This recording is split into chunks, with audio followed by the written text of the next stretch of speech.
In this video, we're going to talk about essay structure, what it is, why it matters so much, and how you can master it to write strong, high-scoring essays.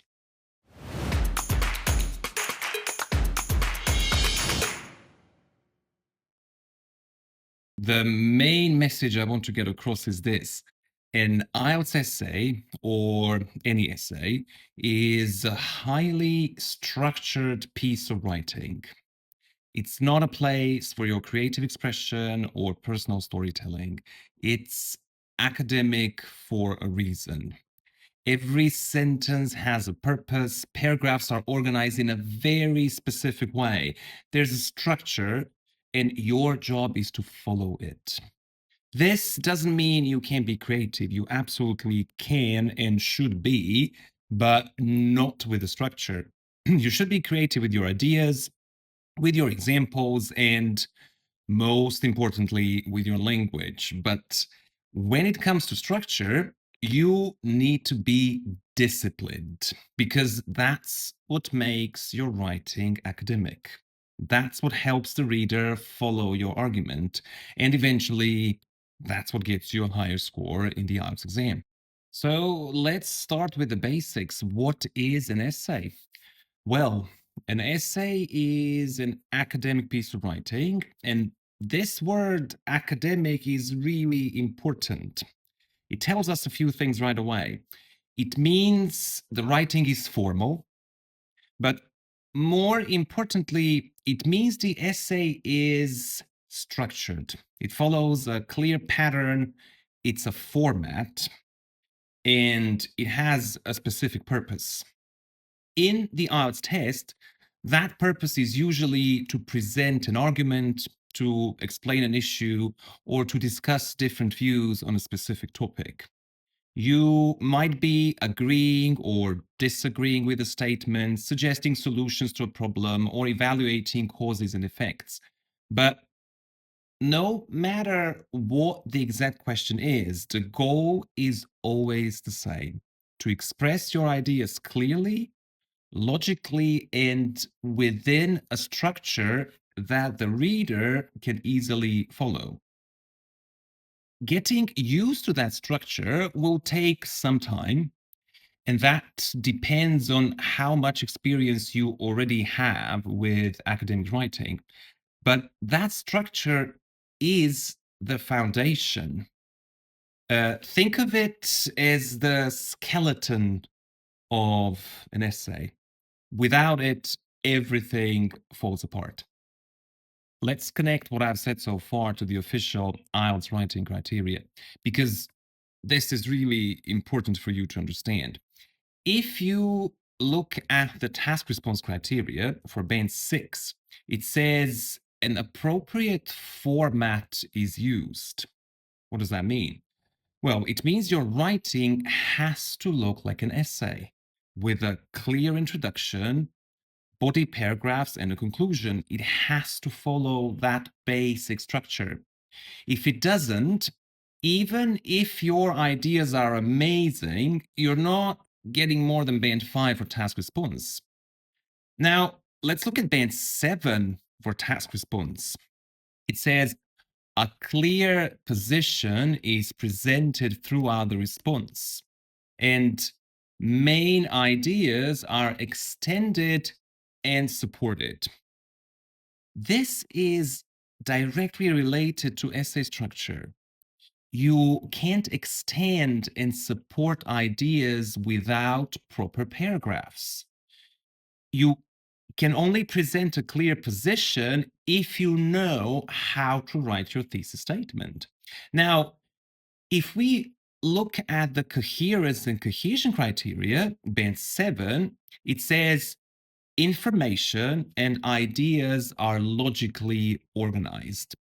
And there is a clear progression throughout, as well as paragraphing is used effectively to support overall coherence. Again, this is structure. This is about knowing what each part of your essay should do and building your ideas in a logical, connected way. To sum up, just by understanding the structure of an essay and using it correctly, you are improving your score in task response and coherence and cohesion. Many test takers easily get their score up a band just by using the appropriate structure. And this doesn't just apply to task 2, it also applies to task 1. This is what academic writing means: clarity and organization. So, what does this structure actually look like? Think of an essay like a story. You open the story, you develop it, and then you close it. That's the job of academic writing. It's not random, it has a very clear beginning, middle, and end. In writing, this becomes very visible. You can see it on the page. You start with an introduction. That's where you open the story and introduce the topic. Then you move into body paragraphs. This is where you develop your ideas. And finally, you write in conclusion where you close the story. These parts are clearly separated by space. So the essay looks clean, organized, and easy to follow. You can actually see where the introduction ends, where each paragraph begins and ends, and where the conclusion wraps things up. That's what a proper essay looks like. And this is exactly what the IELTS criteria mean at task response band 6 when they say an appropriate format is used. The essay needs to look and feel like an essay. That's the basic level. That's what gets you to band 6. But here's the good news. The more you understand the structure of each part, the introduction, the body paragraphs, and the conclusion, the more you can start climbing toward band 7 and beyond. As you go up, everything becomes more focused, more logical, and more connected. And here's why that happens. Well, the structure starts shaping the way you think. You stop trying to reinvent the wheel, and instead you surrender to the structure. You follow a pattern that's been designed to help both the writer and the reader. It guides your thinking, it gives you a framework. And as a result, your message becomes clearer, not just to you, but to anyone reading your work, in this case, the examiner who's reading your script. And of course, this tremendously helps with your reading skills because you start to notice how ideas are introduced, where to look for the main argument, and which parts you can just skip. It helps you read more efficiently, especially in a test like IELTS, where time is, as we know very well, very much limited. Let's now take a slightly closer look at each part of the essay, starting with the introduction. The introduction has two parts. That's it. First, you're opening the story. You're telling us what the problem or the situation is. This is where you introduce the topic just by presenting the issue in your own words. You already have the topic in the question, so your job here is to paraphrase it, say it differently, use synonyms, change the structure of the sentence, play with it. That's the first step.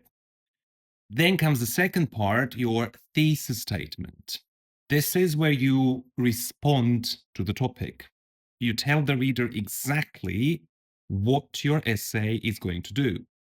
You're giving a summary of your main points. Think of it as a short preview of your argument.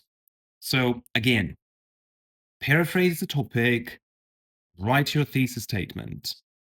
That's the structure of an introduction. Of course, paraphrasing and writing a good thesis statement are skills on their own, and we'll talk more about them separately. But this structure is fixed. And once you understand it, writing introductions becomes a bit easier. Before we move on to the body paragraphs, just one important note here. From the moment you write your thesis statement, the rest of your essay exists only to support that one statement. That's it. Whatever claim you make in your thesis, that's your focus. Your body paragraphs are not for adding random ideas or exploring new directions. They are there to support, develop, and explain exactly what you said in your thesis statement. Nothing more, nothing less. That's coherence. That's how you stay on topic. And that's how you meet the criteria at higher levels. All right, now that we've made that clear, let's move on to the structure of the body paragraphs.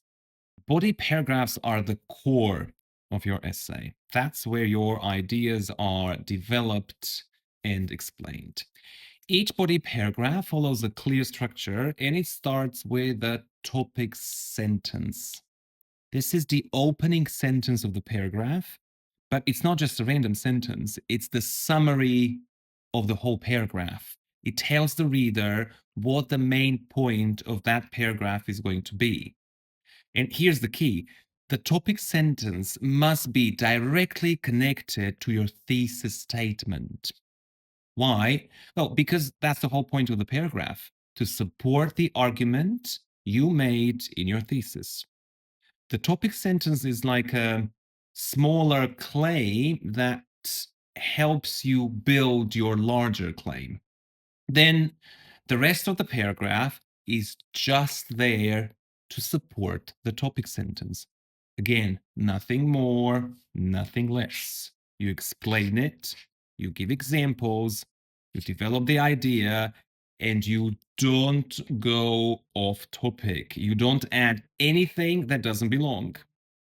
Everything should relate back to that one sentence, the topic sentence. And the same goes for the second body paragraph and the third if you write one. Again, it's all about structure and the fact that every part of the essay has a function. And when you follow that structure, your writing becomes much easier to follow. One more thing here. This knowledge of paragraph structure helps you with reading, especially in the IELTS reading section. Now you know where to look for the main idea. You know where it's most likely to be. This is especially helpful in tasks like matching headings, but really it's a useful skill in life. When you know how writing is structured, you become a better, faster reader. All right, let's move on to the final part of the essay, the conclusion. The conclusion is your last chance to reinforce your argument. That's really all it's there for. Your job is simple. Rephrase your thesis statement and summarize your main points if they are not already included in the thesis statement. Optionally, you can say your opinion again, and that's it. You're not introducing anything new here. In fact, here's one of the most important rules in essay writing: never ever introduce a new idea in the conclusion. No new arguments, no new examples, no new evidence, and especially no questions, please. The conclusion is there to close the story you've already told. And now you might be starting to notice something. There's a lot of repetition in a well-written essay. You're saying the same thing more than once, but in different ways. And this is exactly where your paraphrasing skills come in. Can you say the same thing again using different words? Can you express a similar idea in a new way. That's how you show your range of vocabulary. And that's why knowing how to paraphrase and how to use synonyms is such a valuable skill. Now, in terms of length, your conclusion should be short, 1 or 2 sentences, no more than that. In fact, it's often slightly shorter than your introduction. So keep it simple, go for clarity, and remember your conclusion is just the final step in a structured essay. Once again, nothing more, nothing less. So, what's the big takeaway from this video? Well, every sentence in your essay has a very specific function. Nothing is random. There are no freestanding sentences. Everything you write should serve a purpose within the structure of the essay. That's what makes it academic writing. And your job isn't to invent a new format or experiment with structure. Your job is to follow the structure and fill it in with your own ideas. Be creative with your language, yes. Be thoughtful with your examples, but stay within the framework. Because when you follow that structure, you're automatically improving 2 of the 4 writing criteria: task response and coherence and cohesion. That's half of your score just by using the structure correctly. And here's the best part: it's not actually that complicated. The deeper you go, the more structure you discover. When you understand how a thesis statement is built, how a body paragraph is developed, how everything connects logically, you move up. That's how you go from band 6 to band 7, 7 to 8, 8 to 9. Because in the end, it's all connected. An essay is a story, and structure is what holds that story together.